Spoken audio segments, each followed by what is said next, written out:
আসসালামু আলাইকুম। অন্য মঞ্চের আলোচনায় আপনাদের সকলকে আমন্ত্রণ জানাচ্ছি। আজ আমাদের সঙ্গে আমন্ত্রিত অতিথি হিসেবে আছেন আসসালামু আলাইকুম রহমতুল্লাহি ওবরকাতুহ। সম্মানিত দর্শক, ইরান এবং আমেরিকার যে যুদ্ধ, এই যুদ্ধে আমেরিকার শোচনীয় যে পরাজয়, এই পরাজয়ের ফলে আমাদের পাক ভারত উপমহাদেশের রাজনীতির সমীকরণ কেমন হবে? পাকিস্তানের সঙ্গে ইরানের সম্পর্ক, পাকিস্তানের সঙ্গে আমেরিকার সম্পর্ক, ভারতের সঙ্গে আমেরিকার সম্পর্ক, দিল্লির সঙ্গে ওয়াশিংটনের সম্পর্ক, একই সঙ্গে বাংলাদেশের সঙ্গে আমেরিকার সম্পর্ক এবং বাংলাদেশের সঙ্গে ইন্ডিয়ার যে সম্পর্ক কেমন হবে, এই বিষয়গুলি নিয়ে আলোচনা করব। নম্বর ওয়ান। নম্বর টু হলো, আমাদের এই দেশে গত 3টি বছর ধরে আমেরিকার যে ডিপ স্টেট, তাদের যে তাণ্ডব, এবং আজকের দিন পর্যন্ত তারা যেভাবে গোপনে প্রকাশ্যে বিচরণ করে বেড়াচ্ছে এবং তারা কোথায় নেই, সব জায়গাতে আছে, এদের পরিণতি কী হবে, এই বিষয়গুলো নিয়ে আলোচনা করব। আমি অনেক আগে বলার চেষ্টা করেছিলাম যে আমেরিকার যে যুদ্ধ এবং ইরানের যে যুদ্ধ, এই যুদ্ধে আমেরিকা যদি জয়লাভ করে, তাহলে বাংলাদেশে যারা ডিপ স্টেটের কারিগর ছিলেন তাদের জন্য পোয়া বারো হবে। এবং একই সঙ্গে আমেরিকার যে প্রভুত্ব, আধিপত্য এই অঞ্চলে বৃদ্ধি পাবে।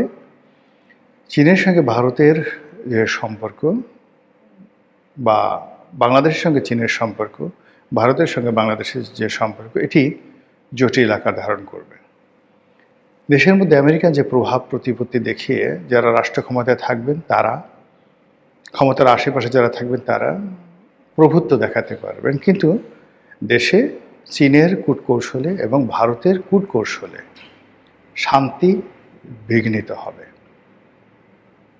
অন্যদিকে আওয়ামী লীগ, যারা ডিপ স্টেটের কারসাজিতে ক্ষমতাচ্যুত হয়েছিলেন, তাদের রাজনীতিতে ফিরে আসা, পুনর্বাসন এবং রাজনীতি করা বলতে গেলে অসম্ভব হয়ে পড়বে। কিন্তু যদি আমেরিকা পরাজিত হয়, যেটা এখন হয়েছে, তাহলে কী ধরনের সমীকরণ হবে? প্রথম সমীকরণ হলো যে এখানে প্রো ইন্ডিয়ান এবং প্রো চাইনিজ যে শক্তিগুলো রয়েছে, তারা যথেষ্ট সক্ষমতা অর্জন করবে, এবং যারা আমেরিকার ডিপ স্টেটের যারা এজেন্ট, তারা বিভিন্ন জায়গাতে যদি ক্ষমতায় থাকেন, তারা মূলত ক্ষমতাহীন হয়ে পড়বেন, পুতুলে পরিণত হবেন।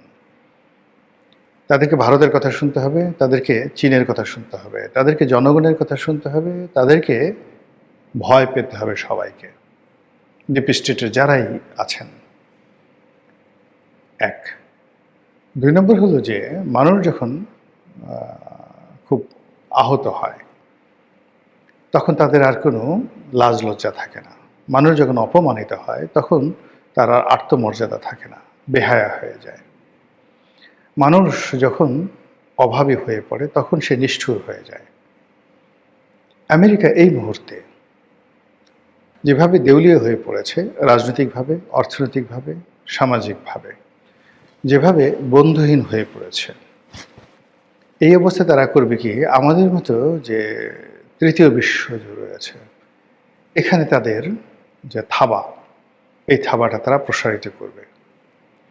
আফ্রিকার যে ধনী দেশগুলো রয়েছে, প্রচুর ধনসম্পদ রয়েছে, সেটা ইথিওপিয়া বলেন, সেটা বুর্কিনা ফাসো, তারপর নাইজেরিয়া, জিম্বাবুয়ে, এরপর উগান্ডা, এ সকল দেশে তারা তাদের তৎপরতা বৃদ্ধি করবে। এ সকল দেশ ইরানের মতো যুদ্ধ করতে পারবে না, আমেরিকার কূটনীতি মোকাবেলা করতে পারবে না, এবং ওই সকল দেশে আমেরিকার যে থাবা অনেক আগের থেকে চলছে, সেই থাবার পরিমাণটা যখন বেড়ে যাবে, ওটা নিয়ে সারা দুনিয়া মাতামাতি করবে না। একইভাবে তারা যদি পাক ভারত উপমহাদেশে আসে, এখানে এমনিতেই তাদের খপ্পরে পড়ে আছে পাকিস্তান। এরপর যদি তারা মায়ানমারে হস্তক্ষেপ করে, এবং মায়ানমারের এই অংশটি, পুরো অংশে তারা পারবে না, যে অংশে চীনের আধিপত্য আছে সে অংশে পারবে না। মায়ানমারের সঙ্গে বাংলাদেশের যে অংশটি, যেটা রোহিঙ্গা অধ্যুষিত এলাকা, যেখানে তারা বার্মা অ্যাক্ট করতে চাচ্ছে, এই অঞ্চলে যদি তারা তাদের আধিপত্য বিস্তার করে, যুদ্ধ বাঁধিয়ে দেয়, অস্ত্র গোলা বারুদ থেকে শুরু করে ট্রেড অ্যান্ড কমার্স সব কিছু তাদের নিয়ন্ত্রণে থাকে, তাহলে এই মধ্যপ্রাচ্যে তাদের যে বিপর্যয় কিছুটা হলেও তারা কাটাতে পারবে।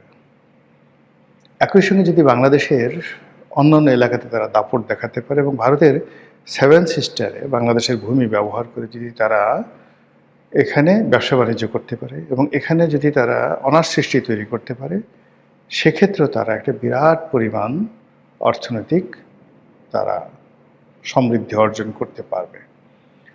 ফলে ইরানে যারা মায়ের খেয়ে এলো, নির্মমভাবে মার খেলো, এই মায়ের প্রতিশোধ তারা আমাদের গরিব দেশের উপর তারা উঠাবে। আপনারা দেখবেন যে সচিবালয়ে চাকরি করে কেরানি, কিংবা ধরুন পিয়ন, টাইপিস্ট, ইউডিসি, তো সে অফিসের যারা বস তাদের হাতে মার খায়, বকা খায়, অফিসে সে একটু শব্দ করতে পারে না, কিন্তু ঘরে এসে মুহূর্তের মধ্যে সে সেক্রেটারি হয়ে যায়, ডিসি হয়ে যায়, এসপি হয়ে যায়, ডিআইজি হয়ে যায়, এবং এসেই বউকে একটা মার দেয়, আচ্ছা মতো মার দেয়, এবং হুঙ্কার, জানিস আমি কি করতে পারি, এটা করতে পারি, এটা করতে পারি। তো তারা যে ইরানে মার খেয়েছে, মধ্যপ্রাচ্যে তারা যে মার খেয়েছে, এটাকে পুষিয়ে নেওয়ার জন্য তারা আমাদের মতো দরিদ্র দেশে এই তাদের যে অত্যাচারের এবং জুলুমের যে থাবা, এটা তারা বিস্তার করবে। এতে করে যারা আমেরিকার যে দালাল আছেন, ডিপ স্টেটের যারা এজেন্ট আছেন, তারা এই কাজটি সহজে করতে পারবেন না। কারণ এই কাজগুলো তাদের যদি করতে হয়, জনগণ বিদ্রোহ করবে, আর জনগণের উপর স্টিম রোলার চালানোর জন্য বারবার বারবার যেটা করবে, কাউন্টার এখানে কু হয়ে যাবে। এক দালাল গ্রুপ ব্যর্থ হলেও আর এক দালাল গ্রুপ নিয়ে আসা হবে। যেমন ধরুন ইনুস সাহেব, তার যারা লোকজন আছেন, তো তারা ব্যর্থ হয়েছেন। ব্যর্থ হওয়ার পর কি হলো, এই যে ইনুস সাহেব এবং তার যারা লোকজন আছে, সবার জীবন এখন কিন্তু ঝুঁকির মধ্যে। অন্যদিকে বর্তমান যে সরকার, এখন তাদেরকে দিল্লি এনেছে, জনগণ এনেছে না আমেরিকা এনেছে, এটা আর কদিন পরে কাদা ছোড়াছুড়ির পরে আপনারা বুঝতে পারবেন। তো সেক্ষেত্রে দেখা গেল যে যদি সরকারের সাথে আমেরিকার একটা সম্পর্ক থাকে, আর সরকার যদি আমেরিকার সেই লোভ, লালসা, কামনা, বাসনা পূর্ণ করতে না পারে, তাহলে কি করবে?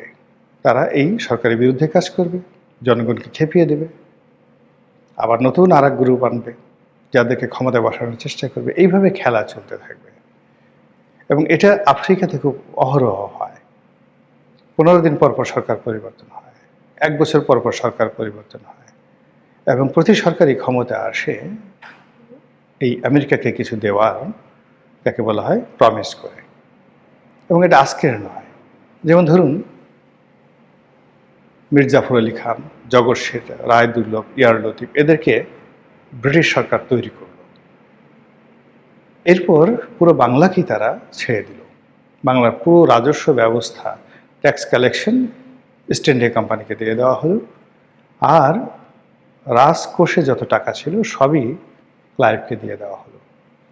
কিন্তু এরপরেও কিন্তু ব্রিটিশদের লোভ কমেনি, তারা আরও টাকা চাই, আরও টাকা চাই। এখন জাফর আলী খাঁ সে টাকা দিতে পারলো না, তখন তাকে ক্ষমতাচ্যুত করে তার যে মেয়ের জামাতা মীর কাসিম, এই মীর কাসিমকে ক্ষমতায় বসানো হলো।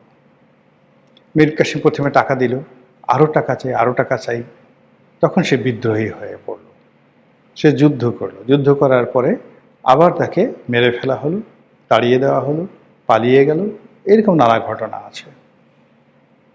তারপরে কি হলো, সেই যে অসুস্থ মীর জাফরের মধ্যে কুষ্ঠ হয়ে গেছে, আবার তারা মীর জাফরকে এনে ক্ষমতায় বসালো, কিন্তু মীর জাফর আর পারছিল না। তখন তাকে বাদ দিয়ে বাংলার শাসন ক্ষমতা নিজেরা নিয়ে নিল।